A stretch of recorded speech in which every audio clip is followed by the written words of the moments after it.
Coming up on episode 222 of Wheel Bearings, we've got the BMW M3 Competition xDrive, a whole bunch of stuff that Roberto drove during the World Car of the Year judging, including the BMW 2 Series Coupe, the Lexus UX250h F-Sport, the BMW BZ4X and Subaru Solterra, the Fisker Ocean, Hyundai's new N models, and we talk a little bit about the Tesla server outage. All that and more coming up next. Did you know you can support Wheel Bearings directly? Head to patreon.com/wheelbearingsmedia and you can become a patron today. Your contributions will help fund the platforms and tools we use to bring the podcast to you. And exclusives and improvements are already on the way thanks to your generosity. So if you want to be part of an automotive podcast like no other, head to patreon.com/wheelbearingsmedia.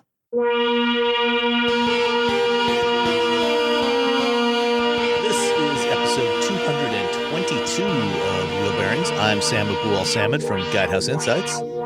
I am Nicole Wakeland from Autobytel. And I am Roberto Baldwin from LifeWire. All right. Roberto, what have you been driving? I've been driving so many things. Listeners, last week for us was the LA Auto Show, and ahead of that is the World Car of the Year Award annual drive. Every year we all gather up in Pasadena and we drive a bunch of cars up and down Angeles Crest Highway, which is probably one of the best roads in the United States that you can, just drive anything up and down. And I drove a lot of cars. So here I drove the GR86, which I thoroughly enjoyed, and it made a wonderful case for me to go out, sell my BRZ, my 2014 BRZ, and buy a new BRZ.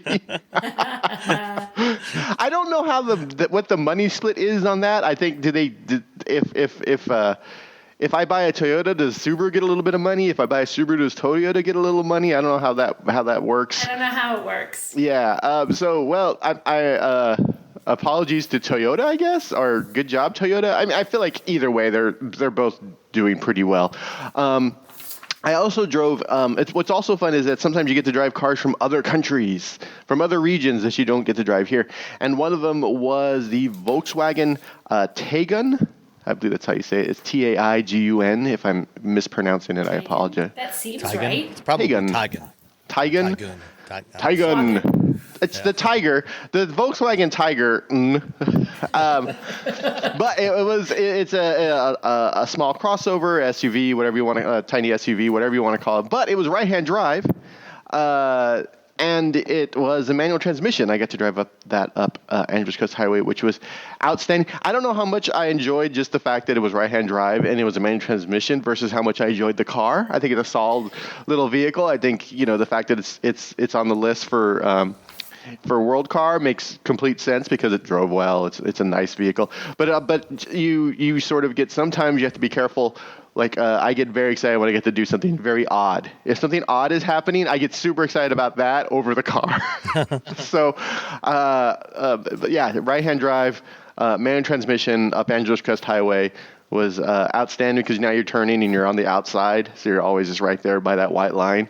So that was fun. Have either of you spent very much time with manual transmission or with right-hand drive vehicles? Visiting Belfast and visiting Ireland, I've driven there for over a week, driving around. We rent a car when we go over there, and so that's pretty much for me. Yeah, when have spent time in Ireland and England, and those were my moments where we had to change things around. And, yeah. When I got my first job after college, working at the GM Proving Grounds on ABS systems, on my first day, they said, and here's what you're going to be working on. It was the Lotus Elan, the M100 Elan, and there was a right-hand drive one. He said, let's go for a drive. And so that was my first opportunity driving both a right-hand drive car and a right-hand drive car with a manual transmission, and it definitely takes a little getting used to. The right-hand drive I got used to really quick. The manual transmission, my hand's can't wait. 1, 2, 3. Like I'm counting, trying to figure out where I am. I'm like, I've lost it. So what happens? What would happen for me when I was over? So the first like hour or so, you're so concentrated on your left hand, shifting gears and making sure you're in the correct lane. You're not driving in oncoming traffic. And then you get sort of used to driving, you're fine. And what would happen was I'd be driving, and then I'd put the clutch in, and then I'd smack my right hand against the door. Because my brain is trained over decades to shift my right hand. So I kept hitting my right hand against the door. So after a week, that would go away. But then... So you have bruises all over your knuckles on your right hand. I know, you're just like, smack, ow, ow. But then that would go away. I would stop doing that, and I'd get back to the United States. And at the time, we had this like really horrible Dodge Neon that I'm so glad we got rid of, that had broken down or whatever. Anyway, I went to drive it, and the first thing I did was smack my left hand against the door when I had to shift gears, because I'd gotten so used to driving with doing right-hand drive. Let's see what else. I also drove the coupe Formentor. It's another Volkswagen product. It is. But that sounds like that makes me think of Dementors from Harry Potter. Is this a bad evil car? The Formentor. It feels a little bit. It's got it's very growly. It's a very growly small SUV. It's just like, and so it could be like the Dementor of the Volkswagen small SUV sect. It was a fun little car to drive. It feels like it has more bark than bite overall, but it's still, when you're, I also ended up driving like a GTI and like, GR86. So it's hard to sort of judge, compared to those vehicles. It is definitely not a crazy hot hatch, but it was really fun. It was fun, and it did have this like very distinct note. Just blah, blah, blah, blah, blah, blah, blah, blah. I drove for your engine sounds. The way it's like, oh, what's he driving this week? Let's hear what he's going to make. What's it sound like? What does he sound like? I drove the Volkswagen, the Golf GTI, which front wheel drive fun, which I am, I love a hot hatch. Unfortunately, I didn't have time to drive the Golf R, so I'm still behind on that. Let's see. I did a review of the EQS, of the Mercedes EQS for Engadget this week. It is. I'm still a big fan of it. I still think it drives better if you're looking for luxury than the S-Class. I did. After having it for a week, I did realize that the rear seats aren't great for really tall people. If you're taller than 6'3", you're going to hit your head. That's the deal with the. But overall, like the front, it is a wonderful car to drive. And after a week of driving with that 10 degrees of rear wheel steering, I don't know how I've gone back, because everything sucks after that. Rear wheel steering at 10 degrees is amazing, especially with a big car. You're just like, you get so used to it. And now I'm just like, well, now every car needs all-wheel steering and at least 10 degrees in the back, because what's the point of even having a car if you can't make tight turns and super tight U-turns and circles in the middle of Treasure Island here in the Bay Area in order to highlight that. And then a few weeks ago, I drove the BMW 2 Series Coupe, and it was outstanding. I really enjoyed it. It was a fun car to drive. It very much feels like if you are the owner of a Miata or a BRZ or maybe a GTI or a Golf R, and you want to sort of move up, you want to still have that fun of, a small car, but you want a little bit more luxury. You want to feel a little bit more pampered. And you don't mind losing a manual transmission because you're most of your day you're commuting and you're kind of like, okay, I'm over this. That 2 Series Coupe is outstanding. It's a good little car. For the 2 Series Coupe we're getting here, is that still going to be rear wheel drive, or because overseas they have stuff that's called 2 Series, but there's different vehicles. So I drove the xDrive and I drove a rear wheel drive, the rear wheel drive one, and I definitely, and even though they told me not, and they told me not to, I definitely did not turn off traction control to go around corners in the rear wheel drive version. I definitely did not do that. But if I had have done that, it is outstanding fun. But I did not do. You didn't do that because I would. Yes, do that. I would not. I did not do that because I was told that they did not want us to do that. And you're a rule follower. I'm a rule follower. I am not a rule breaker. And that was during BMW's test Fest. I think I already talked about that, but I drove a bunch of cars on a track. Yeah. M4, M5, M3 competition on the track. Ridiculous. Oh, yes. Yeah, rear-wheel drive vehicles on a track going really fast. It was good times. Good times overall. I think, and let me double check, make sure that's all the cars I drove. Right now I'm doing a 330E. I'll talk about that later. I feel like there's some cars I probably drove that I didn't mention, but that's fine. I drove a lot of cars. That's the long story short. I drove a lot of cars. I really want to trade in my BRZ for a new BRZ because of the GR86. It is outstanding. It's wonderful. I'm glad I finally get to drive it. I'm glad I get to drive it on Andros Crest Highway. I am a big fan. Good job, Toyota and Subaru.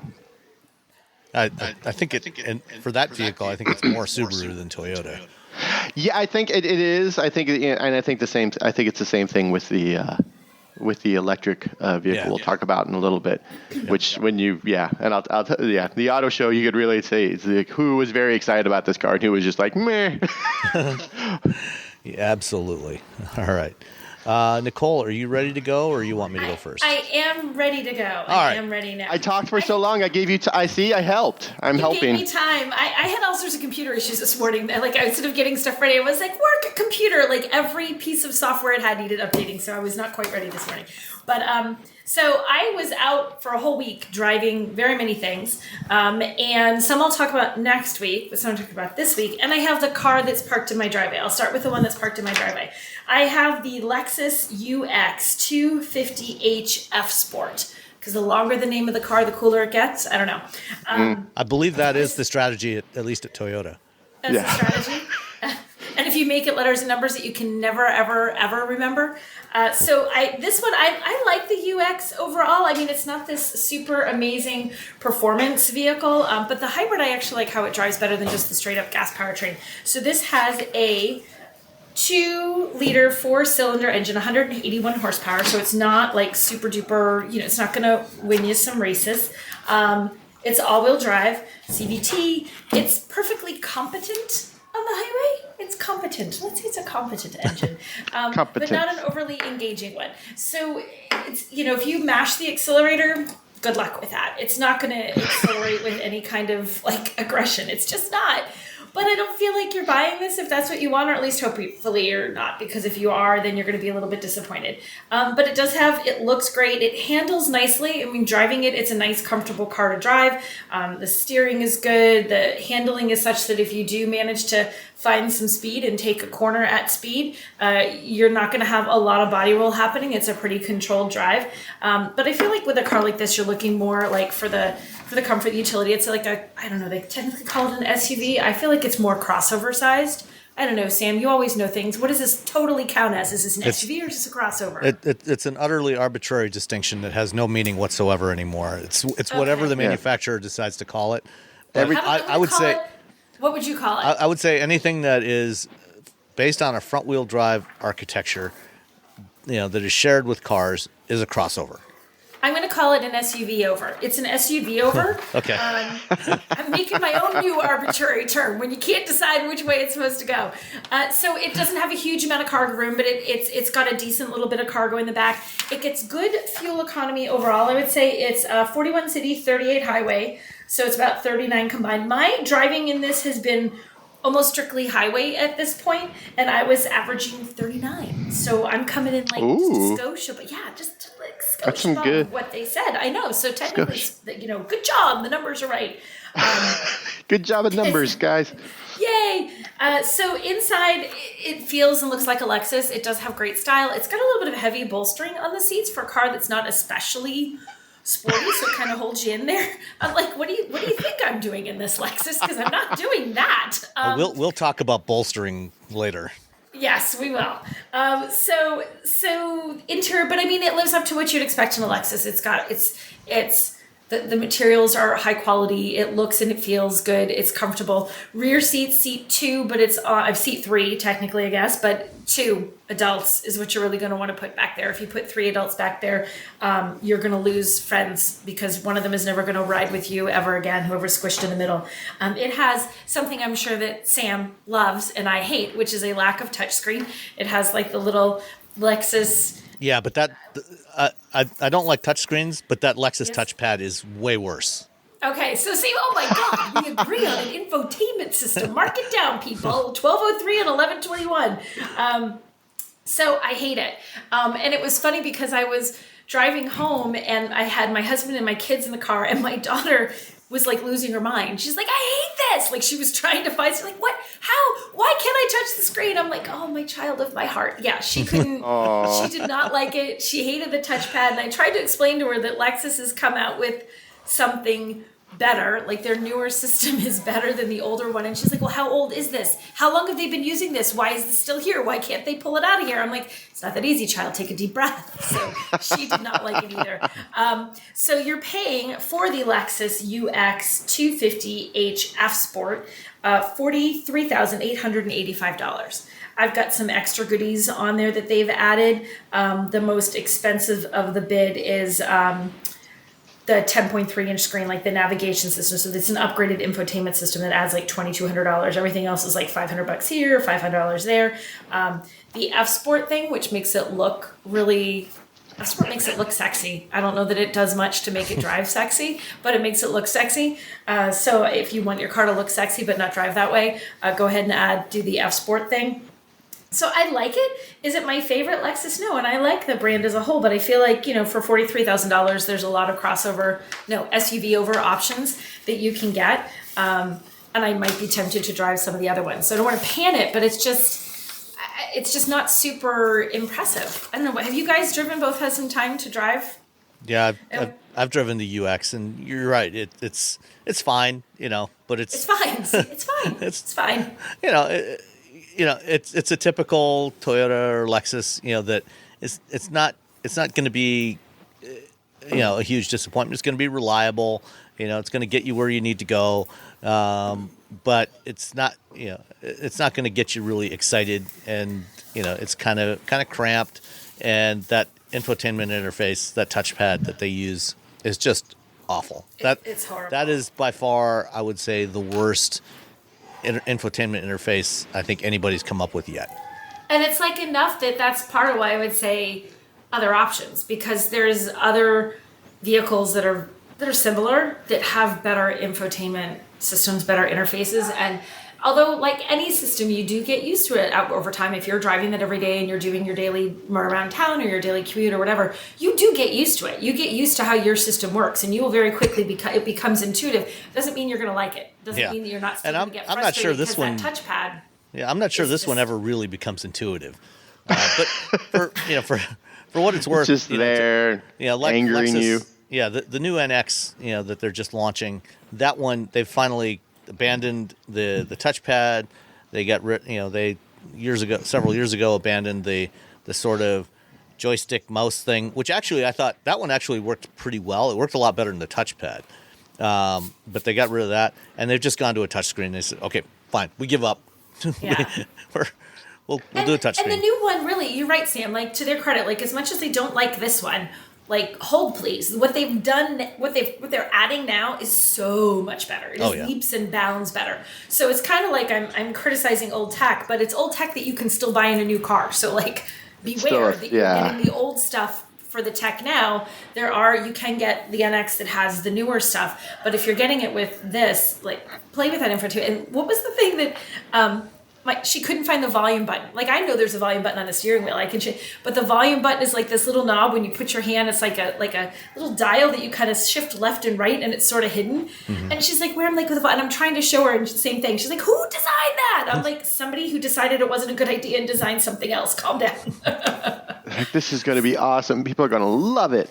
Yeah. Can you imagine when you design something like that and then what you get back is like, everybody hates what I did. Like, I know it's not one guy, but you got to imagine. And then you put it across your entire product lineup. Right. You've dumped it into every product you made, and everyone's like, good job. Look for a new one. No, I feel like it's weird. That's when you go and you design something and you're all patting yourself on the back instead of like putting it in front of actual humans and saying, hey, what do you think of this? And when people still like pushed back on it, they're like, you know what? No, they'll get used to it. I know it's and and no one does. I don't know anybody who says it's easy. If we have listeners out there, I'd really be curious. If you have this and you thought, hey, you know what? Not only did I get used to it, I love this old Lexus system. I'd love to hear from you, crazy person. Please send us a tweet and tell us, because I just have never heard anyone your crazy say stories. they like it. Yeah. So that was the car that is parked in my driveway. You can see I was super excited about. Like, it just wasn't my thing. But I had two super exciting cars that I got to drive not in my driveway, but on a track. We went up to the Sonoma Raceway with the good folks at Hyundai Like Sunday, and we had the Kona N and the Elantra N to drive on the track. And egads, people, these are fun cars, like really, really fun. So here's the thing. So like, it's two cars. They both have the N, which someone asked me, what does N stand for? And I said, Nicole, because they're mine now. I'm cleaning them. Because they're nice. Because they're nice. No, they're mine, Roberto. They're mine. They're the Elantra Nicole and the Kona Nicole. No, they have, I want to say it's 7 N cars in the full lineup by the end of the year. I don't know if they've got them all introduced yet, but they say there's going to be 7, and I honestly haven't counted what they all. Does that include the N-line models? I don't know. Maybe the thing said there will be 7 N trims, so I don't know if it includes the N line, which isn't quite the same as. It's more like F Sport for Lexus. Yes, the N line is like the F Sport. You get the appearance. Yes, it looks cool, but fake sport. It doesn't necessarily have the drive cool to back it up. Although it drives fine. Nothing. I actually like the Elantra and the Kona in their more vanilla flavors. But so these are truly performance versions of these cars. They're not intended to just look better or look sporty and think, oh, these look, although they do. I mean, they have like these red accents and things that you know that this is a little bit different than the rest of the lineup. But they're designed to drive that way. So I'll start with the Elantra. I have two things open on my screen. So what you have for an engine, you have a 2-liter 4-cylinder with 276 horsepower and 289 pound-feet of torque. It moves. And the thing is, the Elantra, it's a sedan. So it's like a small sedan, and it's sort of unassuming, and you kind of think, oh, nice little sedan. And then you get inside, and the thing just is crazy responsive. The handling is incredibly sharp. We took it on the track.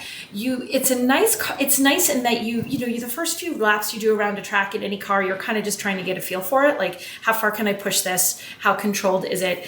And you do those first couple of laps, you think, oh, I can push this a lot harder than I think I can. And you can really go with this. It's also got that ride, that handling that it has. It matches that up with a harsh ride. Now, I would normally rip apart a car for being really harsh, but there's a whole bunch of other Elantras you can buy. You want to get like a nice cushy sedan, go with one of the other Elantras. If you want to get one that is sporty, and if you were someone who tracked a car, you want to take it on the track, or you just want to have that kind of handling the next time you're driving like a winding canyon road, and you really enjoy that, you enjoy that crisp, responsive, aggressive drive, and you don't care if your passengers get jostled when you hit a change in the pavement, this is your car. And Hyundai was sort of unapologetic about it. They're like, this is not the cushy sedan. This is the car for the people who love to drive.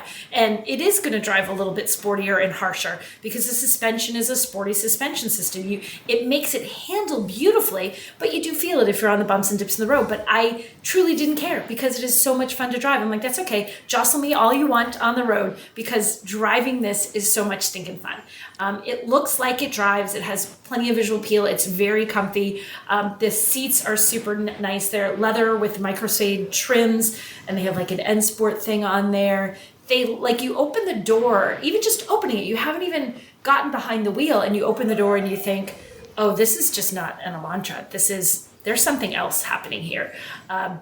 It has, for infotainment, it gets a nice big 10.25-inch touchscreen with Apple CarPlay, Android Auto, navigation comes standard. There's an 8-speaker Bose audio system. They also have this neat, there's like an N exclusive, I guess you would say, interface on the infotainment system, and it shows like dials and gauges and oil and coolant torque. It makes you feel like you're like, doing your Forza Horizon thing on your computer. It looks like you're like, I'm driving a sports car. Like, it looks really cool. So I thoroughly enjoy driving this, and it's a sedan. It's a sedan, and it's sort of, we don't have pricing, so I don't know how much it's going to be, but you got to figure it's still a Hyundai at heart, and they're trying to.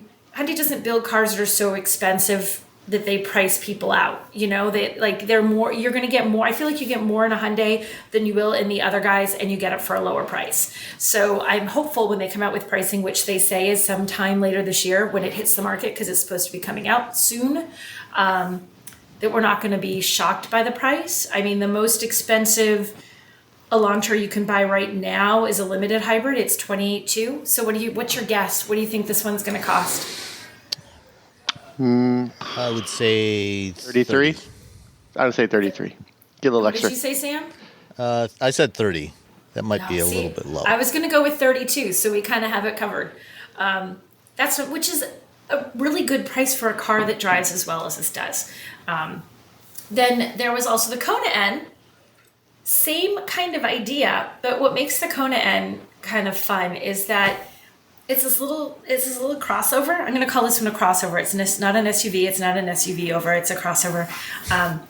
And it looks like, I just bought like this little, cute little crossover thing because I need to have room for my friends and I want to have the crossover so I can throw my garbage in the back of it and, take people around. And you think, oh, this is going to be the bestest thing on the track because crossover is a little taller. And oh my gosh, this thing, I actually enjoyed driving the Kona more than I enjoyed driving the Elantra. It's just something about the notion of driving this little crossover that handles like a true little hot hatchback once you get it out on the track. It does have the same thing where the ride is very firm out on the road. And again, totally 100% willing to forgive that because there's a whole line of other Konas you can buy.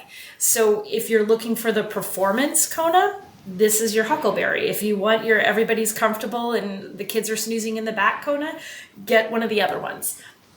I really enjoyed this. I thought it was a lot of fun. Now, someone was asking me, and I am going to share this, how to rate how bouncy it was on the road. So when you go do off-roading or you do anything where it's really, bouncy, as a woman, you have to wear a supportive bra. Otherwise, you're bouncing along on the road. And I was like, it's like on a scale of 1 to 5 that I wish I had worn a sports bra. I was like at about a 3.5 with both of these because you start going through, you're like, oh, good gravy. So it is very bouncy. So you do feel if it's rough pavement, if you're driving anywhere, highways it's smooth, but if you've got something where it's rough pavement or you're going through lots of potholes, you are going to feel it. But then you take it onto a track or you take it someplace where the road is really nicely paved.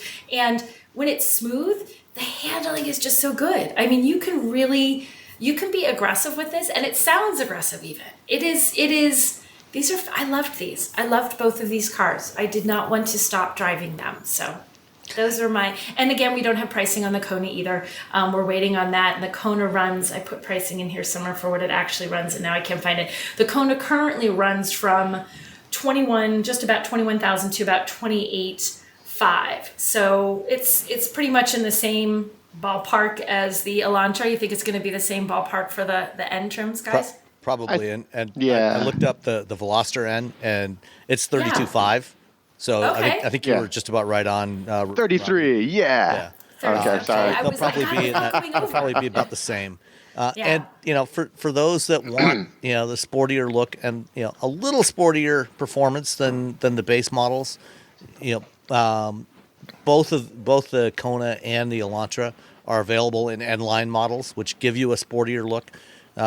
You get the 1.6 liter turbo instead of the 2 liter turbo, so they're about 200 horsepower.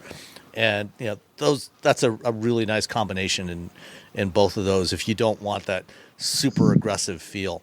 Did both of the Kona and the Elantra, did they both have the 8-speed DCT, the dual clutch transmission? Okay, one of them there was one had the manual, and I've just drawn a total blank. I want to say it was the Kona doesn't get a manual. Okay, you only get the 8. Yeah, you only get the 8-speed DCT on the Kona. So you get the manual on the Elantra. You can get it with a manual, which was a hoot to drive. It's a nice little manual transmission, but that DCT, it's good. Like it's not. It's really good. Yeah, it's good. Sometimes you drive an automatic, you're like, oh man, if only this had a manual. I really didn't feel that way about this one. The shifts are. It's so good.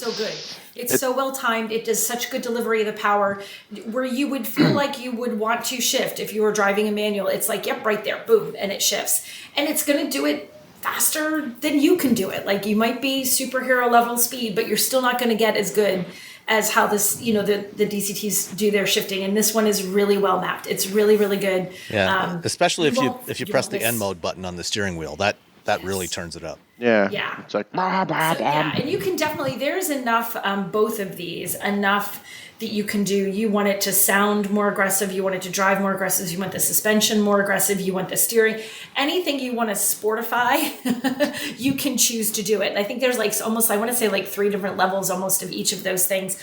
How sporty do you want it to be? So you can, you know, crank it all the way up if that's what you want. And if you want to tone it down a little bit because you do have people in the car and you don't want them to, you know, be bounced all over, you can tone things down a little bit.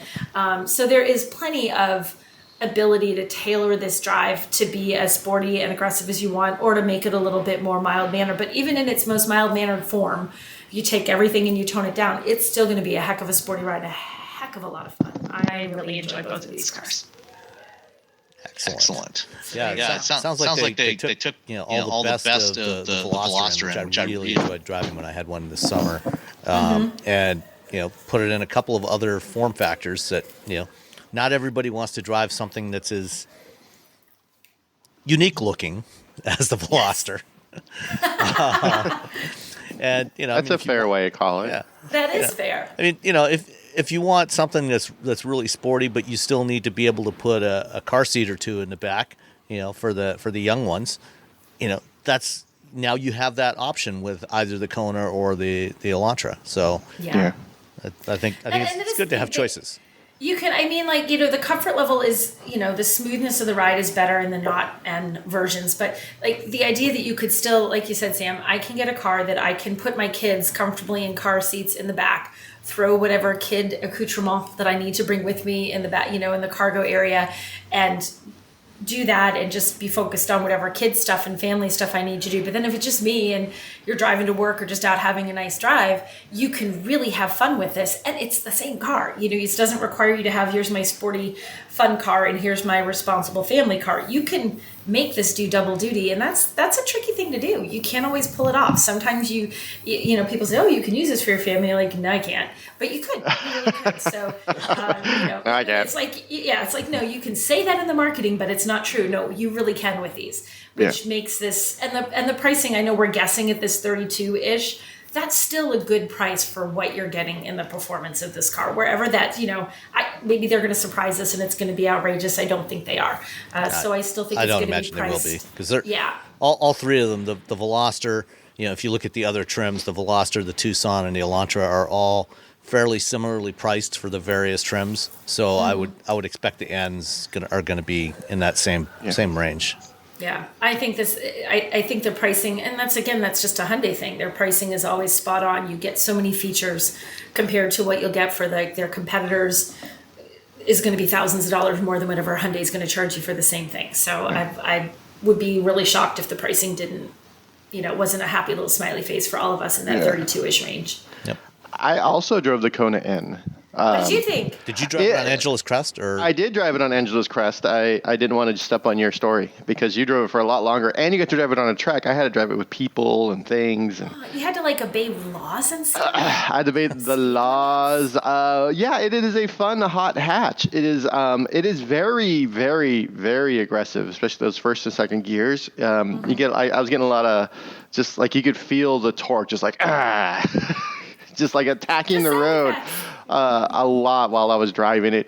It's fun. It has a very unique driving characteristic that you don't feel much anymore because it's very tight. It's a very tight SUV. It's very tight on the ground, and then it's very just grabby. Like those front tires are just grabbing like there's no tomorrow. So you can feel that. You know, as I was accelerating out of the corners, you could feel it just like, let's do this. I'm like, settle down, Kona. And I had the Kona electric, so this is different. There you go. But they're both front wheel drive, so I was like, it's the same, it's fine. But they are not. No. Okay. Well, while we were in California, I was expecting to arrive back at the airport in Detroit to a Kia Carnival, which I got to Carnival, which I got to drive briefly last month when I was in Wisconsin for the Mama Rally. and was quite impressed with it. And that's what was scheduled to be waiting for me. But unfortunately, or fortunately, depending on your point of view, when on Wednesday, the day before I returned, I got a note from the fleet company saying, yeah, Kia asked for this one to be turned back in. We're going to get another one soon. But for now, we're gonna drop off a BMW M3 Competition xDrive for you. Well, that is not a bad thing. I mean, you're making it sound like they gave you an old Yugo they had in the background. I feel like your trade was not so bad, Sam. It was not a terrible trade, although I would have preferred to have had this trade, say like July or August or even early October, when the temperatures were a tad warmer around here, because it 503 horsepower from the twin turbocharged inline six, and I do love a good inline 6-cylinder engine. BMW knows their inline sixes. They know how to make those, absolutely. But it was on summer tires, and the temperature has been hovering right around freezing since I got back. And when you get below about 40 degrees Fahrenheit, summer tires basically become like rocks. You don't get nearly quite as much grip as you do when the temperature is above 40 degrees. So I'm thinking of a Flintstones car. You say that, and all in my head, I've just put little Flintstones wheels on that car in my head. Yep. Yabba these are, especially the ones in the back, are just about as wide as the ones on Fred's car. As the one on Fred's little car. Yeah. But that said, I have driven it some. I drove it home from the airport, and I did some driving around yesterday. And despite the temperature, barely getting up to about, I think, 38 or 39 yesterday, this is still one hell of a fun car. Unlike the more pedestrian 3 Series models, the M3 does get the new style BMW grille with the massive twin kidneys. But this one was finished in frozen dark gray metallic, one of the optional paint colors. So with that and the black trim, those grills don't stand out quite as much. And seriously, once you're behind the wheel, you don't even see the grills. It doesn't matter. You don't see it. You forget about it. Just everybody else has to. It's fine. Well, it's fine. Who cares about everybody else? Yeah. Just whatever. I do kind of wish you gotten the rear wheel drive sedan instead of the xDrive with all the cold. I've driven both, and it's I love all wheel drive because I like staying on the road. And they're great, but I also love a rear-wheel drive vehicle that you should never ever turn off the traction control. I've never done that, BMW, and then because as we've already established, I'm a rule follower. Yeah. Well, I did drive the M4 Competition rear-wheel drive at Road America for the Mama Rally, so I have had some experience with basically the same thing in a 2-door form factor instead of the 4-door. Nice. Yes, you're right. That is an excellent choice, and I absolutely did not turn off the traction control when I was on the track. That would be never very do untoward. I would never disobey those sorts of rules. But that paint finish, that's a matte finish. So BMW has several colors that they call frozen. There's a frozen Portimao blue, which is that's the one I would have loved to have seen. That's my favorite color on there. These are matte finish paints, so it's a $4,500 option for those colors. They also have a frozen white. I also don't feel like they're far away enough from the movie Frozen because all I can think about is Let It Go. I cannot. I can't get. They're not far enough away from that movie to start calling things Frozen. Sorry, BMW. Fortunately, my children are old enough that they were not into that film when it came out, so I've never seen it. And it's a good movie. I do not have children, and I feel like the marketing for that movie was really bad because you had no idea what was going on. And then just one day, for I don't know why, I watched it and I'm like, this is a very good movie. And I feel like they didn't market it very well, and it was word of mouth, and it exploded. And then it has that song, which is an earworm. That it is. So let's see some of the other options that are on this car. It came with the optional M carbon ceramic brakes, which are an $8,150 option. And $8,000. Oh my gosh! But if you've ever driven a car with carbon brakes, it is so good, especially when you're driving aggressively. which unfortunately under the current weather conditions is not really suitable for this car. But it's amazing, the feel you get from those brakes, especially once they warm up a little bit. They're so good. One of the other options that is on this particular one is the M carbon bucket seats. So if you are at all considering an M3 or an M4, before you check off the box for the M carbon bucket seats for $3,800, you absolutely need to make sure that you sit in them. Yes. And make sure that they fit your body, because if they don't fit your body, you will not be very happy. They are difficult to get in and out of as well. Yes, they're very deep. You mentioned side bolsters earlier, Nicole. We got these things. On BMW. these have some serious side bolstering. I think one of the few road cars that I've driven over the years that has as aggressive bolsters as this was the Lotus Exige 240S that I drove many years ago, which is basically like a racing shell seat.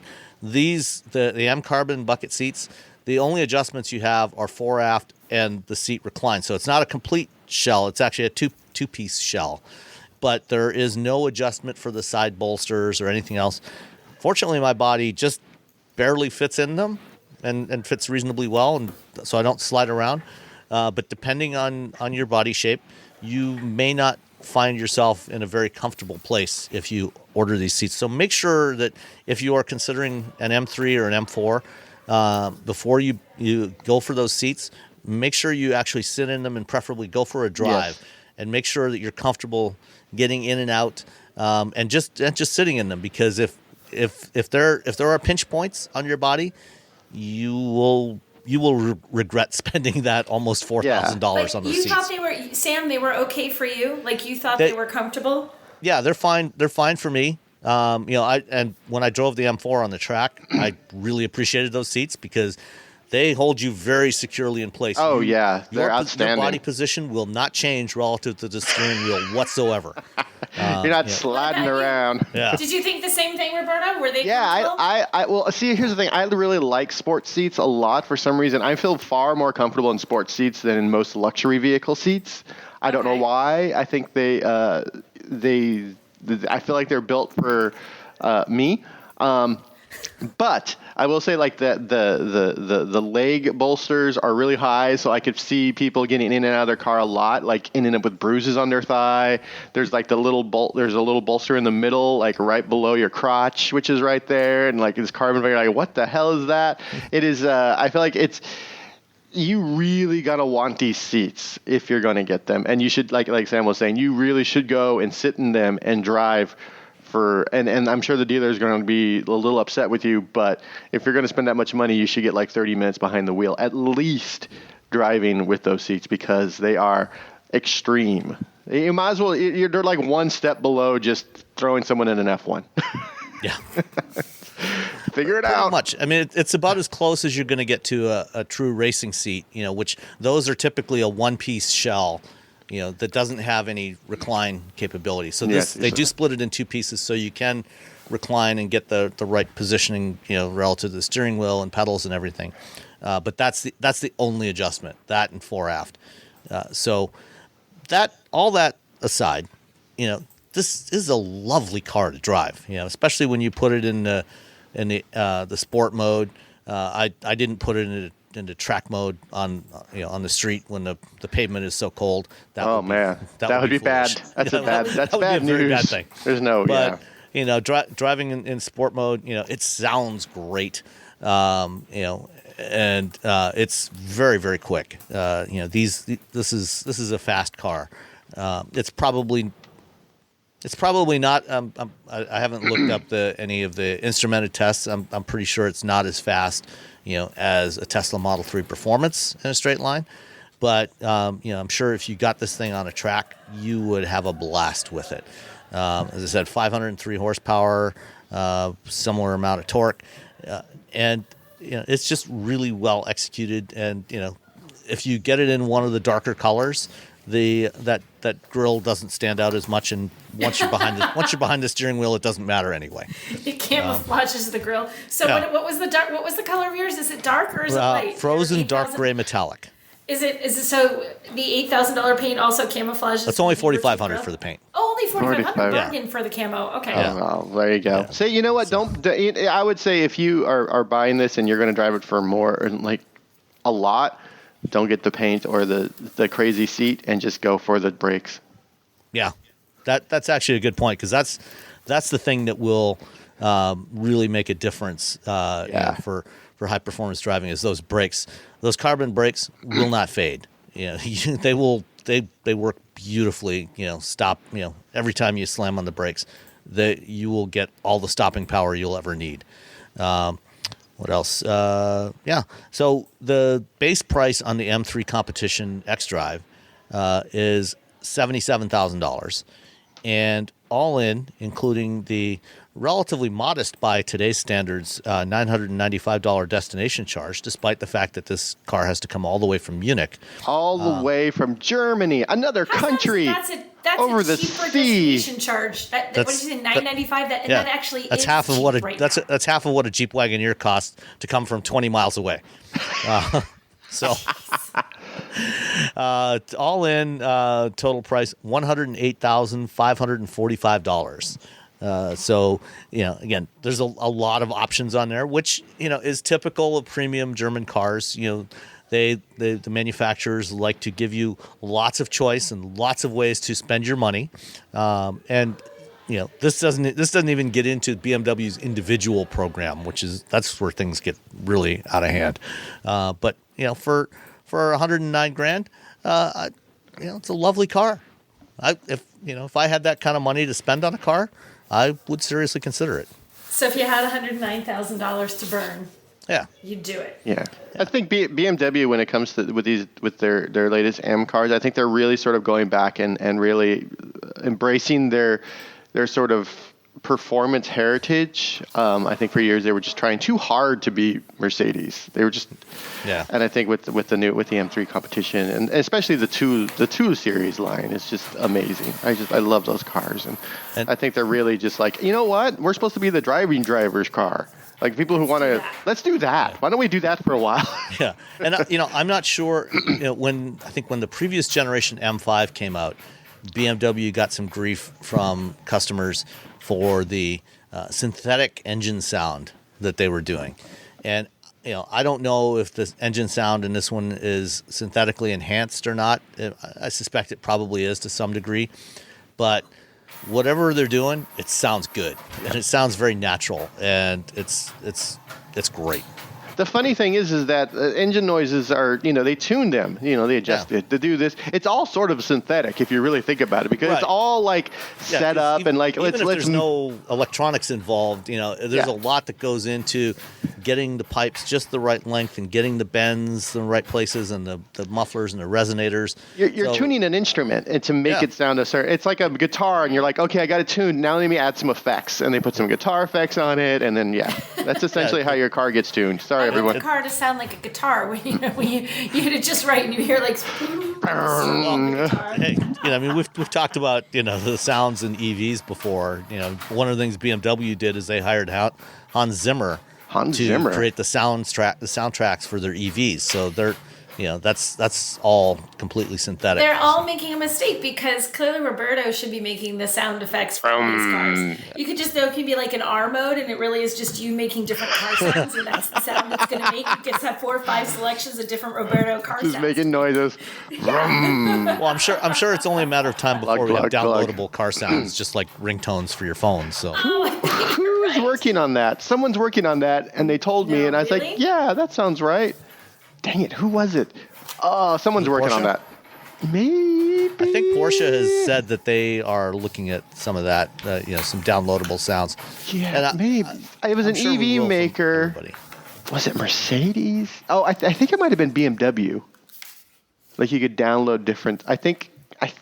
I'm sorry. I probably should pay more attention when I'm half asleep in another country driving a car. It's like when you could download all the cool stuff. I mean, does anyone actually have a dash-mounted navigation system anymore? But remember, TomTom, you could make it sound like Star Wars and different Darth voices. Vader. Yeah. Like You Han can still Solo do would that for say. Waze. You can you can do it with download Waze. different Can voices. you? Yeah. Yeah. So you got that going for us, which is nice. All right. So while we were in LA, the LA Auto Show was this past week, and it was a much smaller show than usual. There were far fewer product introductions. A lot of OEMs, a lot of automakers didn't participate at all. Yeah. But of the vehicles that were revealed in LA, one thing was unique this year. Every single one of them was a battery electric vehicle. EV-tacular. Yes, it was. It was EV-tacular. And one of them actually came with two completely different badges on it. That is the Subaru Solterra and the unfortunately named Toyota BZ4X. And I would strongly urge everyone that is interested in this vehicle to, just to spite Toyota for the decision to use that name, go buy it from a Subaru dealer instead. I was. Another thing, the BZ4X, it's not even like, it's like, I don't even know how to write it. Is it lowercase b, It's capital lowercase Z, b, 4, capital X? Z, a 4, and then a capital X. Well, And- except Begging for me to spell it with different capitalization through Yeah. a whole freaking story. And then you have the- well, and worst of all, if you actually look at the badge on the car and all the signage and everything, that lowercase b is superscripted. So you have a superscripted lowercase b. Are you kidding? And Is then it really? uppercase Z and uppercase X. Yes, and I told the folks at Toyota, it's like, do not expect us to superscript this B. It's not. That'll happening. never Nobody's doing that. Nobody's doing that. It's like, well, it's kind of like some of the OEMs who are like, mini is all caps, and depending on who you write for, you don't write mini all caps, yeah. or like different things, like, Yeah, back in my Autoblog days, when we finally put together a style guide, one of the elements of the style guide was all brand names and model names would be first letter uppercase, everything else lowercase, regardless of what the official branding is. So Mini would be Yeah. capital M, lowercase INI. I've been in a couple places the same way. They had this really, the editor who wrote the guidelines, I can't remember, but it was like so written like, this affectation of capitalizing your entire name, you are no more important than any other OEM. Will be one letter capitalized and the rest are lowercase. I'm like, okay. Ooh. All right. He was not pleased with the whole idea. Whoops. So anyway, Nicole and I were both in Encinitas on Sunday and Monday when Toyota was revealing the BZ4X, and then Subaru showed the Solterra at the auto show. Toyota had the BZ4X on the stand, but they didn't do a press conference or anything. Did you have to look at the name every time you said that? Because I was going to do. I did a video of the Solterra at the auto show. I've stood in front, and I thought I was going to do a bit about how it's hard to like trying to remember the BZ4X, and it turned into not being a bit, and it turned into me really trying to remember BZ4X. Whereas Solterra, I'm like, oh, Solterra, it's the sun and the dirt. It's very Subaru. BZ4X is like a Sony headphone name. Yeah. So Toyota actually did explain the somewhat convoluted logic behind the name. So BZ stands for Beyond Zero, which is their sub-brand for their EVs. Kind of like Hyundai's using Ioniq and BMW's using I and Volkswagen's using ID. So that's e-tron. That's their their EV sub-brand. The 4 stands for the size. So if the BZ5, whatever other combination of letters, will be somewhat larger, the BZ3 will be something smaller, and so on. So it's where it stands size-wise in that lineup of BZ cars. And then the X is for crossover. And so presumably if they do an electric sedan, it'll be a BZ something S, or a coupe would be a C or whatever. Yes, I know it's convoluted, but it is what it is. So the Solterra, before we get into the vehicle, I got to say one thing. I was at the press conference. I was going to stay and watch the press conference. And I was standing there in front of the stage, and I kept glancing down at the floor, and they had this moving video surface on the floor in the show, the Subaru stand. that was extremely disorienting when you're standing there seeing. Was it making you? Around. Was it making you sick? Crazy, It was, and finally I just had to walk away. I could not take it anymore. I love that. Half the reason to go to the LA Auto Show is for the Subaru booth. One is because of the floor. The second is because they always have dogs. Oh, well, they do that at every auto show. Yeah. That Basset Hound that they had there on Wednesday was great. I missed the Basset. I got there, like, I didn't see I went for the dogs first. I'm like, oh, I guess the dogs aren't here. I guess I'll go watch the Solterra. Yeah, because they always partner up with a local shelter and bring in some dogs that are available for adoption. And I think they do that all through the public days of the show. So if you're in LA and you go to the auto show and you're interested in adopting a dog, stop by the Subaru stand and, if nothing else, at least check out the dogs. Yeah. Yeah. Can I mention something else about the LA Auto Show? So we got a chance to look at the Fisker, which is where our beloved Rebecca is now living, not in a Fisker, but like she's working for Fisker. She lives in a Fisker. Have you seen the rents in that I know, Manhattan it might Beach? be cheaper for her to live in a Fisker, yeah. So they had those on display so you could get a good look at it. Did you get a chance to see them, Sam? Did you get up close? I did. I sat in it. I was actually being hosted by Fisker on Tuesday and Wednesday, and so I got a one-on-one walk around to the car with Henrik Fisker on Tuesday morning, and had a chance to sit down with him and interview him. Which is, I put that interview, I put it in the Patreon feed on Thursday, and put it I added it onto the last episode as well. So, and there's a bunch more interviews that are coming over the next week or so with various other folks that I did during the show. But I really like that thing. I like what they've done with it, and they've done a lot of things differently this time around from what they did with Fisker Automotive. What I love, and it's like a first look. It's not like anyone was driving this, but I love two things I thought were really cool. They have their infotainment screen that spins. You can do it portrait or landscape. So to show that off in their booth, they have a giant, like basically a huge, I don't know how big it was. Sam probably knows exactly because looked like it was about a 30-inch screen or so. Okay, see, you do know exactly. So they have a 30-inch screen that's sort of like on a post, and it goes flip, and it shifts up to portrait, and then flip, and it shifts back to landscape. The screen in the car does that. If you're in park, apparently you can move that screen so you can, watch a movie while you're sitting there or whatever and have it in a nice like landscape mode.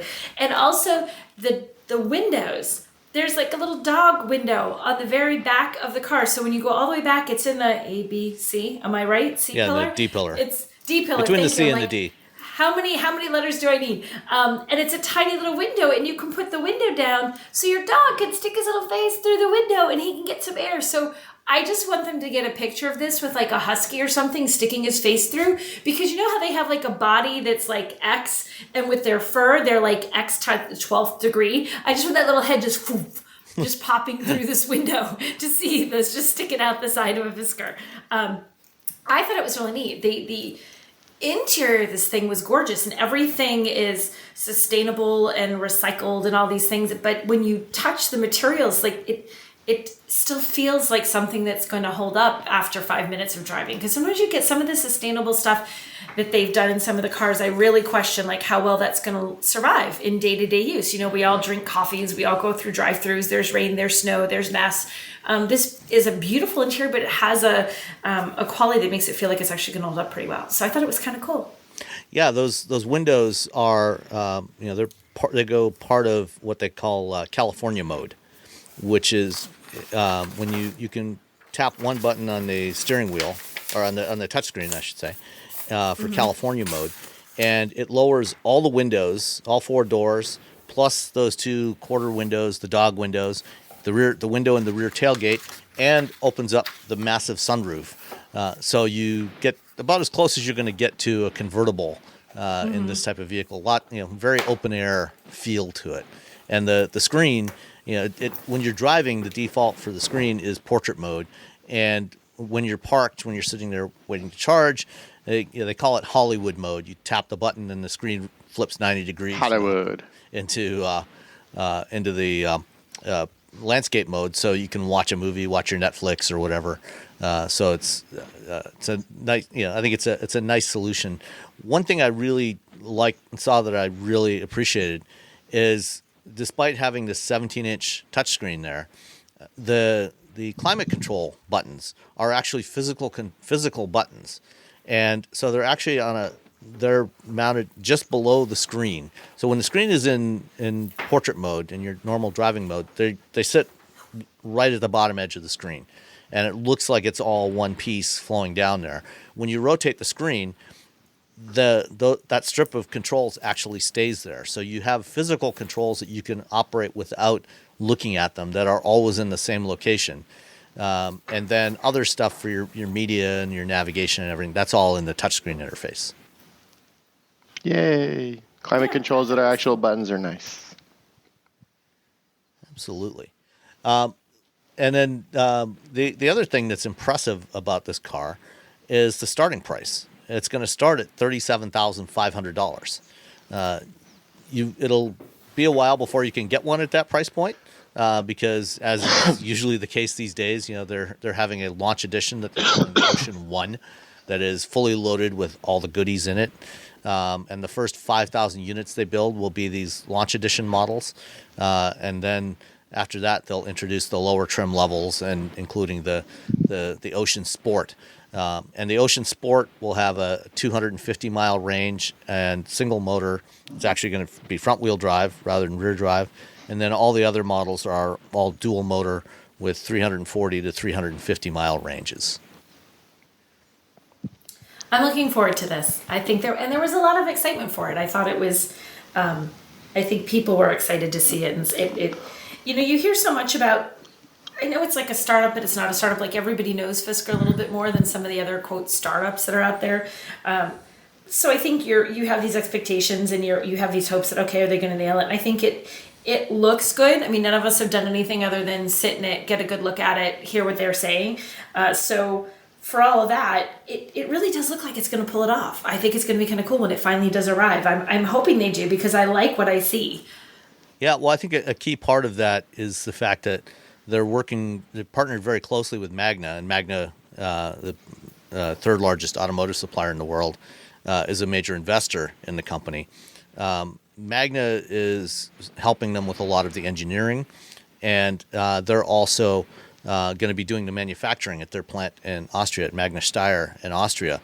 And Magna Steyr has been doing contract manufacturing of vehicles, complete vehicles, for a lot of automakers for decades. Mm-hmm. They build the Mercedes-Benz G-Wagon, the Jaguar I-Pace.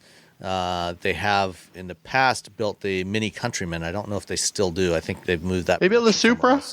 They do build the Supra and the Z4. Supra. Yep. And they build a number of other vehicles there too. So cars that you like, yeah, they build. Absolutely. So they know how to put cars together. They are familiar with the process of managing supply chains, getting parts into the factory, and putting them together in the right sequence so that everything stays together. They also know how to paint cars. They also know how to paint a car. Yeah. They know what they're doing over at the Magna folks. And really, it's as we're joking about this, that is a big thing, because when you have a startup and you're trying to do things aside from the one that we're picking on, we're not picking on anybody, are we? No. I think it's just an issue with startups, because you have to learn how to do what you're doing. In general. And that's the thing, but it's not easy building cars. We have a new idea. We want to build a car. We haven't actually built a car, or we have very little experience building a car. Go with somebody who knows what they're doing. And I think that's, that's a solid way. And it makes you feel like, okay, well, you were smart enough to say, we shouldn't just build this us. We should go to somebody who, does this kind of thing. Mm-hmm. That's a sound business decision, and it makes you feel good about the decisions they're making, where you can kind of say, okay, well, that was one good decision. Let's see if there were very many more made throughout the course of the, development. So we'll see how it goes. It gives you the opportunity is if your car or your auto, your company starts doing really, really well, and you start going to scale, you can still have a company building your car while you're building your own factory, or buying a factory, or retrofitting a factory, or doing whatever. As you're scaling up your company, it's going to be small at the beginning. You're going to be making a few hundred cars. Right. But while that's happening, you don't have to wait for a factory. You don't have to wait for somebody to go out and find It gives you the opportunity to have. You don't have to tool a factory. Start it and make sure that you got it, and make sure everything is going the way you think it goes, and that it's going to make the money you think it's going to make, and go, okay, now let's do this ourselves. Yeah. With your expertise on hand, let's continue to do this ourselves. Yeah. Okay. Next up, Tesla had a server outage this week. Womp womp. And this is not the first time this has happened, or not the first time that Tesla owners have had challenges getting into their cars. Tesla, for a long time, has offered the ability to use your cell phone, use your smartphone as a key to get into your car and to start the car. And this has been a problem in the past. Sometimes I've seen stories in the past where a Tesla owner has gone out somewhere to go for a hike, on the side of a mountain, and they're somewhere outside of cell phone range.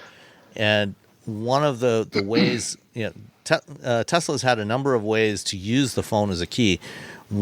Most of the newer ones all use either Bluetooth low. They're using Bluetooth low energy.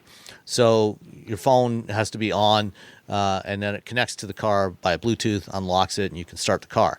But some of the older stuff, some models in the past have required a cellular connection. So your phone actually goes up to the Tesla server, and then the Tesla server sends a signal to your car to unlock and lets you start the car. Well, I guess Tesla had a data center problem this week for a while, and a lot of Tesla owners could not get into their cars because they only had their phone and they didn't have the regular key fob or anything, and they were unable to get into the cars.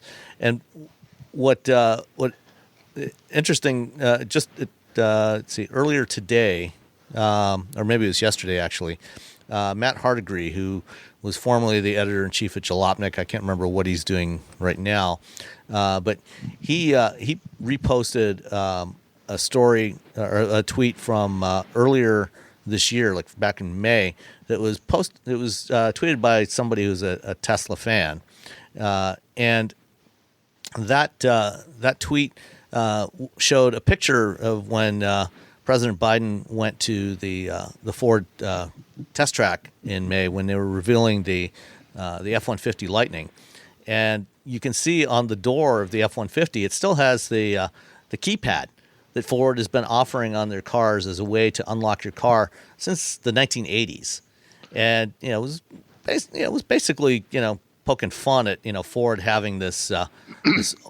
old school technology still in their cars, and they could be using phone as a keypad or a phone as a key. And Ford does offer that on most of their newer cars. They have phone as a key using the same basic approach that Tesla uses, Bluetooth LE.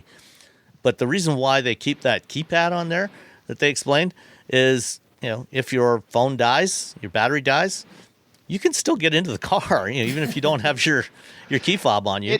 You can just tap the five-digit code and get into your car, and then you can plug in your phone and charge it up and get it going again, and then use your phone as a key. Or, in fact, you can even do it without the phone at all. You can set up a PIN code in the car on the touchscreen, so you press the start button, punch in your code, and it'll start the car. The tweet did not age well, is what it comes down to. And we're not picking on Tesla because this is a problem. It's not picking on when you actually have a real problem. Where if your phone is a key system requires pinging a server, that's a bad system, because there are going to be people who are going to be off the grid with their Teslas and suddenly realize they're not going to be able to get into their vehicles. If there's a server error, that should not be a reason why I can't get into my car. But I think other automakers, if they're doing the same thing that also requires some sort of pinging of a server in order to authenticate the user, you need to fix that, because there are secure elements in modern day cell phones that allow you to have a nice, secure, encrypted connection between the phone and whatever other thing it has to connect to. So use that. How about that? How about just use the technology that's available to do that? And I'm always nervous with the phone. When I drove the iX, they only gave me a phone. They didn't give me a key, so that's all I had. And it was fine. It worked out fine. But it was also very controlled. They knew where I was driving. I had a route. I wasn't looking at the phone constantly to see whether or not I was, connected to any sort of cell coverage. But Are keys that bulky? Are they that bad? Has that become a problem? That's my other question. That I understand. So there are portions in life where I think, a key's going to suck. Surfing is a huge thing for me because modern day keys are just full of electronics. I can't, if you surf on your wetsuit, there's usually a pocket with a little thing you can tie your key to. That way you're out surfing, you come in, you pull your key out, you unlock your car. You can't do that. You don't want to, maybe put a key full of salt water 45 minutes an hour.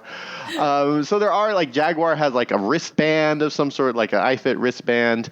I think it's an NFC. I think it's got an NFC tag in it. Yeah, and there's just little cards that you can use. I think the cards are probably a better solution than the phones. I think the phone is just hey, look what you could do with your phone, and then suddenly because if you can't carry your key, which is yay big. Yeah, I don't know. Some pretty big keys out there. Yeah, there are some big keys out there. But as a rule, if you don't have enough room to store your key, what makes you think you're going to have enough room to store your phone? It's a space thing, Mm-hmm. So. Anyway, so if you're doing this and you're an automaker and you're not learning from what just happened to Tesla, and if Tesla is not learning how to fix this, you're failing. You're failed. This should be a wake up call to everyone because there's potential. There's some. I haven't seen reports of someone who really needed to get in their car because maybe someone got hurt, or if you're on a job site and your F-150 won't load, but let's say didn't have the keypad because you decide to use your phone as a key. That's a bad scene. And then wait for phone die. There's a lot of really weird things about phone as a key that I'm just always yeah, I guess you could do it. I mean, it sounds so cool. My it sounds cool. My key, but you're in practice, there's some holes in that thought. Yeah, well, even when it works, it's usually it's every time I've ever used it, it's been slower and less reliable than just pushing the button on your key. Yeah, right. It's hold on, let me load an app, or I got to hold it, and you wait a few seconds. Yeah, even on most of the modern ones, you don't even have to push the button. You don't even have to take the key out of your pocket or purse. You can just walk up to the car and grab the handle, and it opens. It unlocks. Right. Yeah, you just waltz on up. And then my wife's car, our Honda Civic, when you walk away from the car, once you get 10 feet away from the car, or even less than that, I think it's about 10 feet, it locks the doors automatically. And so, you don't even have to think about locking the doors. As you walk away, you'll hear the horn beep, and beep, beep. Then it's locked. Modern cars, almost all modern cars now have that thing where you walk up to it and it unlocks, and it's so prevalent that when I walk up to my BRZ or my X-Type, I forget that I have to take the key out of my pocket and push a button. Yeah, well, Ford Maverick owners, what's going on? Ford Maverick owners will get used to that again because at least on the XL and the XLT, you still have to use it's actually a physical key. It's not a push button start. Rad. Well, you put it in and turn it? Yeah. Yeah. See, now you know where your key is. You mean you actually insert the key? Yeah, you don't lose the key, or you don't have it in your pocket sitting in there. It's the best storage for your key is the ignition. Yes. Unless you have an older GM car, in which case, then it's the best storage for your key is now on the ground because the ignition is falling out. Yeah, right. All right. We have some listener questions. Let's try to get through these. We actually got quite a few of them this week. Ooh. I didn't scroll down. That's a lot. First up, Yile J from Twitter. I'm not sure if I'm mangling that, but anyway. What are the odds that Ford would offer the Raptor rear coil spring suspension in the F-150 Platinum or limited trims? I don't see why they would. Well, yeah, I was going to say, because if you want that, you're going to want more than what you're going to get over. Why would you put that with those trucks? Because just that one piece. I think you'd want the other stuff that comes along with that. Yeah. That's in the Raptor. I would not entirely rule it out because, the Lightning, for example, is also going to have a coil spring rear suspension. It's certainly possible. More likely, it'll be in the next generation F-150, which is probably about 3 years away, 24, 25 time frame. That's probably when you'll see them adopt rear coils. It's certainly if they think that the customers for the Platinum and Limited would want that extra ride comfort of coils, they might well do it, but it's probably going to happen in the next generation rather than this generation. Yeah, I think it's more of okay. Now we have it permeated other portions of this lineup, and it makes financial sense for us to put it on these other vehicles. It makes it easy as opposed to the Raptor and the Lightning are going to be, those are still niche vehicles. When you're making the F-150, you're making 70 billion of them. So yeah. Or so. I think the Lightning's gonna as more and more people buy the Lightning, then they're like, okay, now we're getting these springs at this price, and let's throw them onto these other vehicles. All right. Rusty Dusty 55 asked, how about a show on the mid to long term outlook for advancements in battery cost and efficiency? Well, that's a pretty long topic, and I don't think we're going to cover that one today, but I will do something on that coming up. Maybe I'll get a good battery expert to come on as a guest, and we can grill that person on the outlook for battery costs and efficiency. But I think that the TLDR is they're going to get better. Lithium's going to be around for a while. People are going to make it incrementally better over time, and then 5-10 years from now, we'll probably get solid state, and that'll be the next big jump. That's there you go. Yeah. There's also there's the show. Yeah, there's also some interesting progress on lithium sulfur and other stuff too. So we'll cover that in more detail on a future show. Brianna Wu asks, what do you all think of the new Cayman? Oh, we got to be careful because Brianna's super Porsche girl. Yes, she is, and she has a Cayman. And I like the warning. He's like, warning. And she's got a first gen Boxster and a couple of 911s. So. Are we talking about the Club Sport, the RS Club Sport that they just showed off? I think there's the GT4 RS and the Club Sport. The Club Sport's a track-only model, but there's also the GT4 RS, which they had at the auto show. It was unveiled at a separate event before the show. Did you take a look at the GT4 RS? I did. I did look at the GT4 RS. I am a fan of the Cayman GT, the 718 Cayman.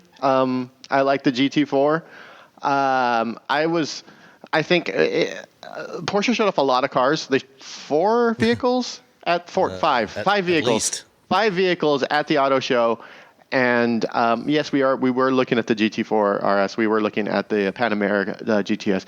But really, all anyone really cared about was the Taycans, the electric Taycans, which is the Sport Turismo. Yeah, the Sport Turismo, especially. So anyway, the 718 GT, the GT4 RS. I really like the Cayman a lot. I'm going to say this. It seems too boy racer to me. There we go. That's what I'm going to say. The GT4 RS or the Cayman as a whole? Brick at the screen. The GT4 RS. The GT4 RS. Now, the regular Cayman, I like the regular Cayman. The GT4 RS, I know why I know why it has all the vents, and it has the wing, and it has the this, and it has the that. But I'm just, I don't know. I would rather have it without all the stuff on it. I like it without all the stuff on it. That's my. It looks sort of. I don't know. Well, that's my. I think to help address that any concerns that Brianna has, and I know Brianna, or any thoughts that she might have had about trading in her Cayman on this one.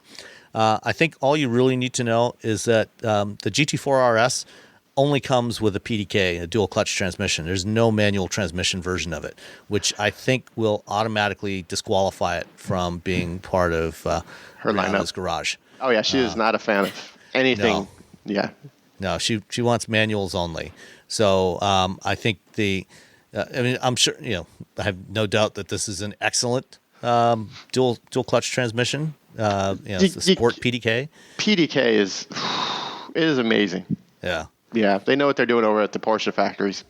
Yes, they do. It's like they build cars or something. Yep. Yeah. And this thing has 493 horsepower, so it's the most powerful Cayman yet.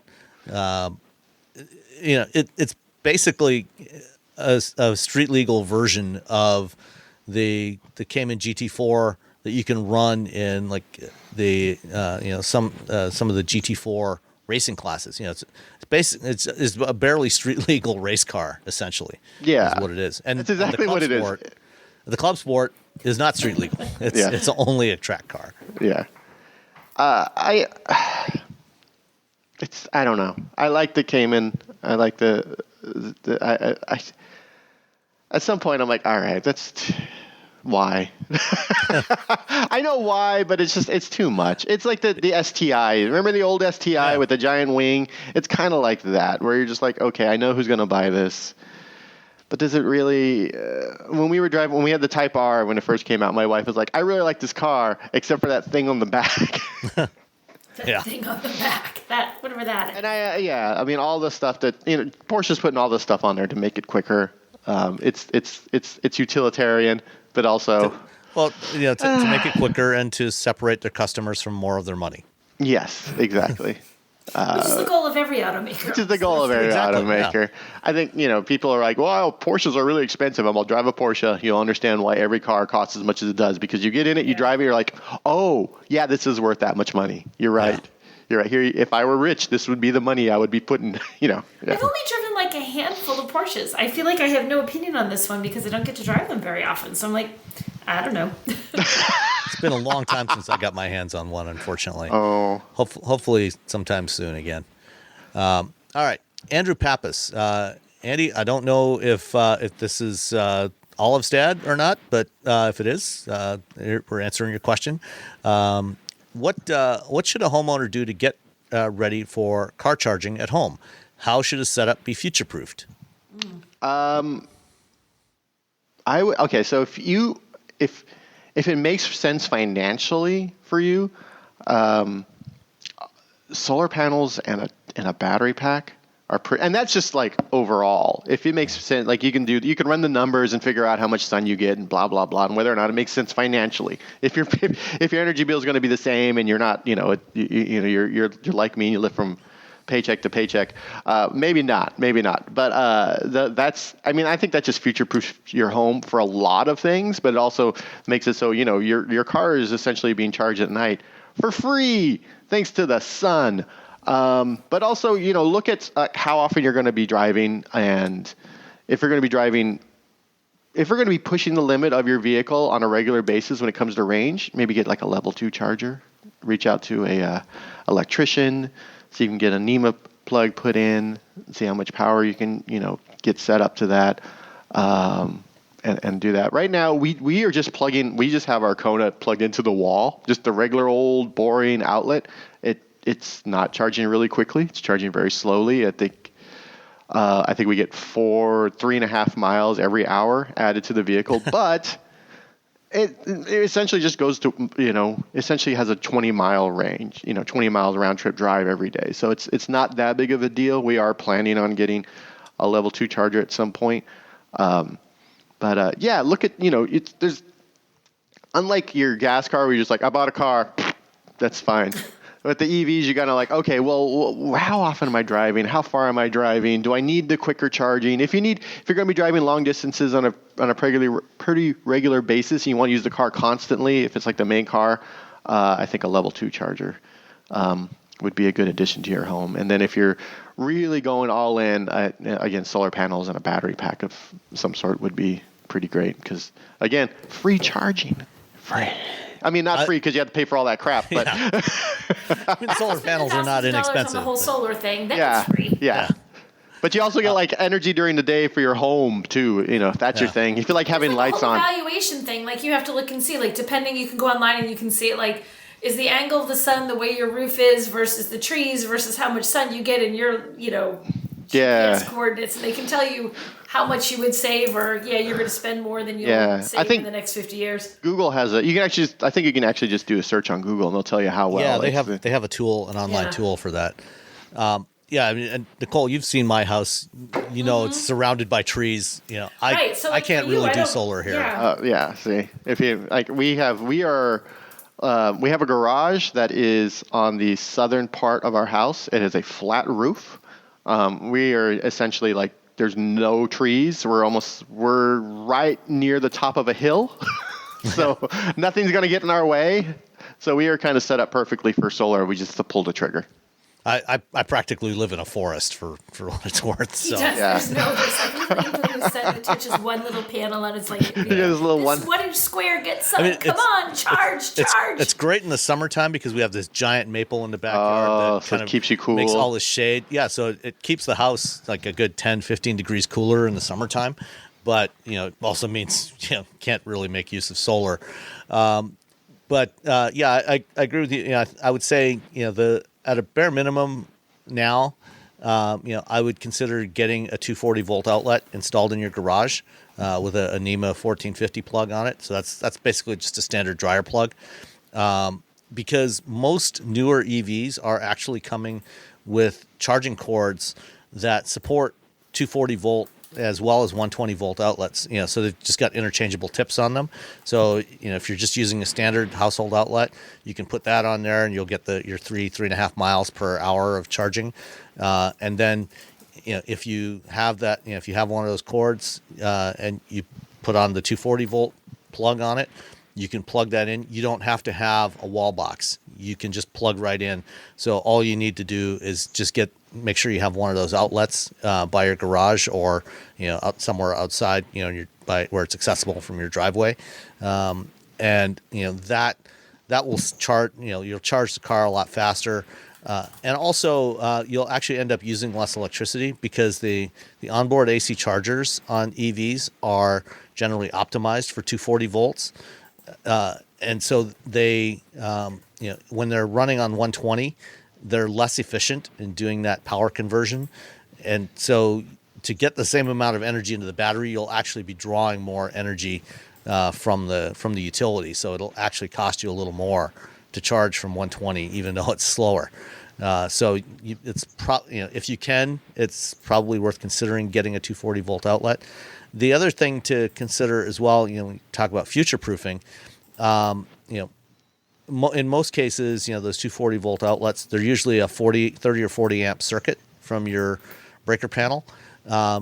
If you're thinking about something like a full electric pickup truck or a big van, like an F-150 Lightning, you might want to consider getting an 80 amp circuit put in there. That adds a little more cost. Ooh. But if you do that, now you can charge, at like from a standard 40 amp circuit, you can charge at like 10 or 11 kilowatts.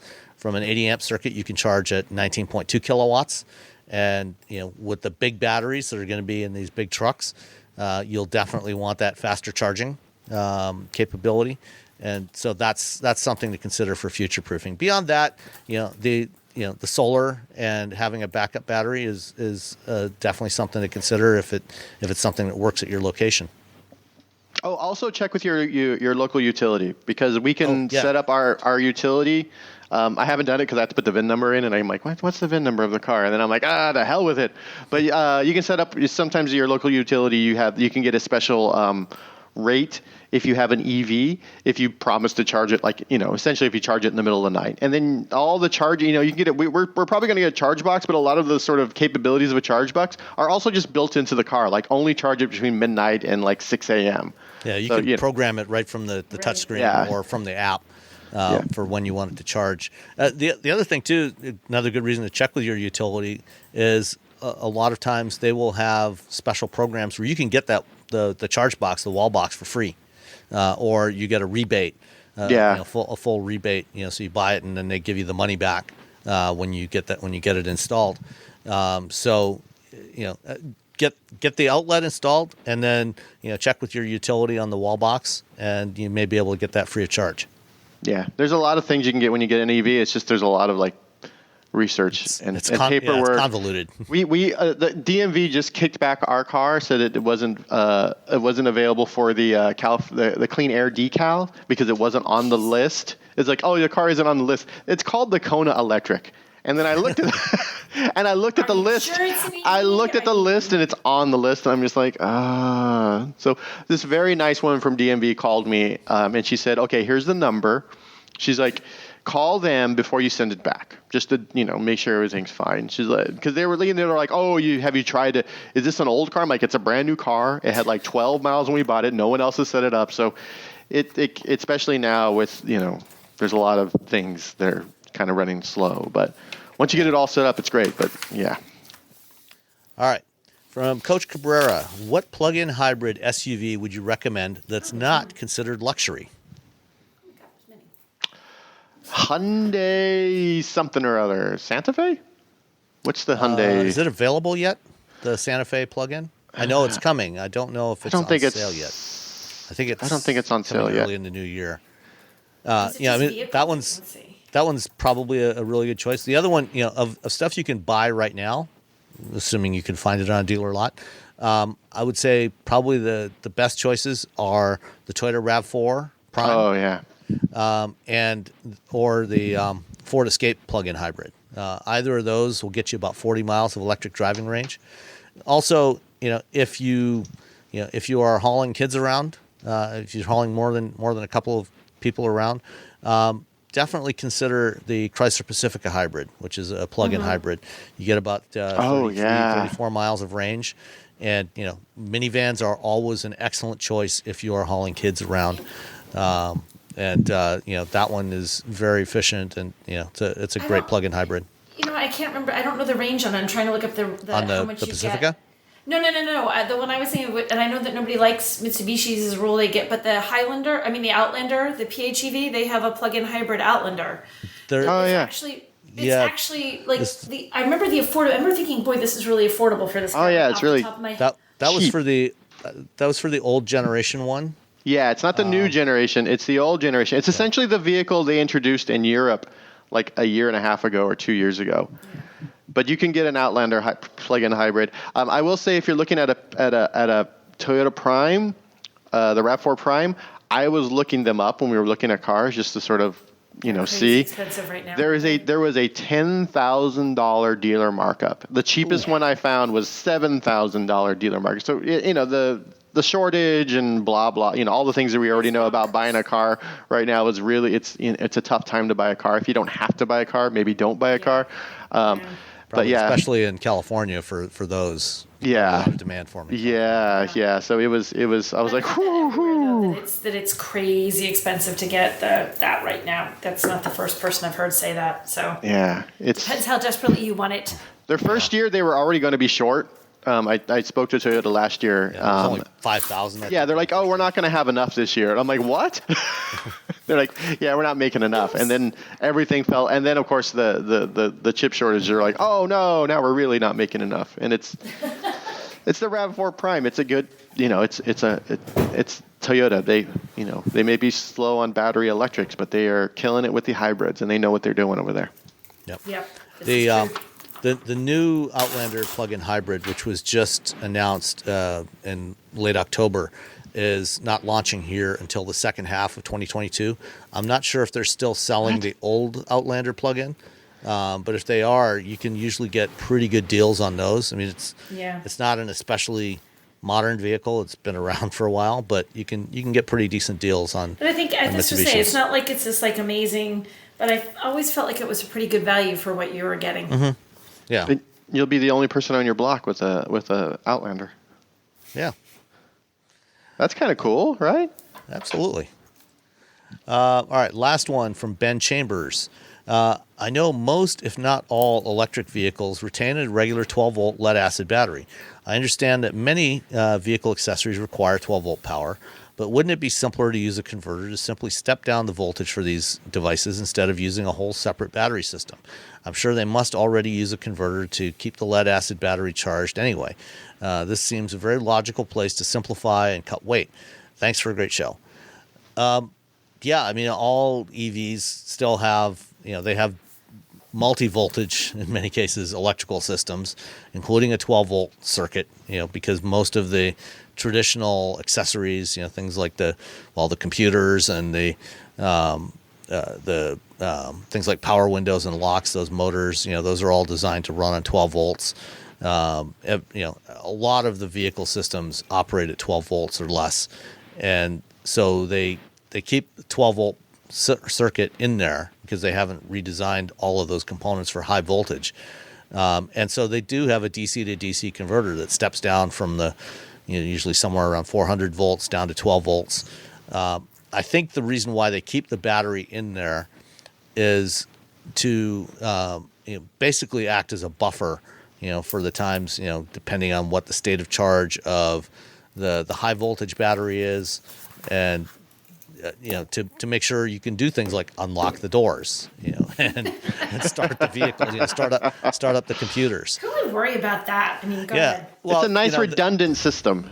Yeah, and the computers that handle your battery management system for that high voltage battery, those are running at low voltage. They're running at 12 volts or less, and so before you can start the car, you actually have to have 12 volts available, and so that battery gives you that 12 volts to power everything up, and then you can actually start the car. And this is why some manufacturers have had issues at various times, like Ford had a problem with the Mach-E early on with some of them. The 12 volt battery was dying. Tesla has had problems with that at various times, with the 12 volt batteries dying prematurely, and when that battery dies, you're basically dead. It's just like your It's just like your gas car. If the battery's dead, you can't make it turn over. You can't turn over the car. But electrically, yeah. I suspect at some point we will get to a stage where where they don't use that anymore. They don't need that battery in there anymore. They'll have redesigned some of the systems to run at high voltage, but for now, you're still going to have that battery, the 12 volt battery, in there somewhere. It's not that. I mean, how much does a 12 volt battery weigh? 30 pounds? I'm thinking about every time I have to pull one out and then go to the place for the core charge, and you put it on the counter, it's all gong, and you get the new one. That's probably about 30 pounds. Yeah, about 20, 30. So it's not too much. It's not a lot of weight. Yeah. Yeah. I mean, compared to 1,000, 1,400, 1,500 pound high voltage battery, it's peanuts. Yeah. It's like the weight of a small dog. Yeah. Yeah, it's the weight of my dog. It's the weight of a dog. 30 pounds. There you go. My dog's less than that. Oh, I think Nico is about 30 pounds now. She's crazy. 3 pounds of dog. She's got about 12 volts she's probably got about 400 volts worth of energy in her. So. I think my dog's like a 1 volt dog. Yeah. Aw. Well, I think all puppies have are pretty much high voltage, I think. Yeah. Yes, exactly. They eventually get to a point, just like a battery, they get to a point where that voltage starts to drop off. Yeah. There's battery degradation, which actually ends up being nice for after a while. You're like, okay, you don't need to be jumping at my face and licking me. Take a deep breath there, dog. Calm down. Breathe. Yeah. All right. That is all the questions and topics I think we have for today. Anything else you want to mention before we go? No. Happy Thanksgiving. Yeah. Happy Yes. Thanksgiving, everyone. If this goes up before that, there you go. You do that. It shouldn't it? Yeah, Maybe it'll be it's up not. before that. Okay. If Sam was a slacker, I hope you had a good Thanksgiving. We'll see which way this goes. Now you're putting Sam on the spot. No, I'm not. He's awesome. No, Enjoy your time with friends or family if that's what you're doing. Yes. Absolutely. Enjoy your turkey day. All right. Bye, And don't forget to everyone. go for a walk after the turkey. Yeah, a really long walk after the Go for a walk. Bye. Bye. Bye.